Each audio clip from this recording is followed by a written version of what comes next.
Mais pourquoi le Japon s'est débarrassé des samouraïs? Parce que pendant près de 700 ans, ces guerriers redoutables dominaient le pays. Armés de leurs katanas, ils étaient respectés et craints. Mais en quelques années, ils ont été abandonnés. Alors, pourquoi? Et surtout, comment les samouraïs ont-ils disparu? Au 19e siècle, le Japon est fermé au monde.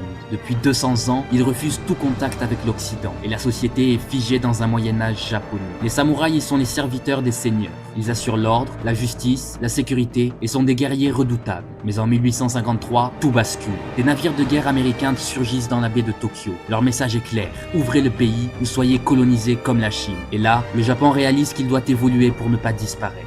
Alors, en 1868, l'empereur Meiji reprend le pouvoir et lance une révolution. Il modernise le pays à marche forcée pour rivaliser avec l'Occident. Mais pour ça, il faut raser l'ancien monde.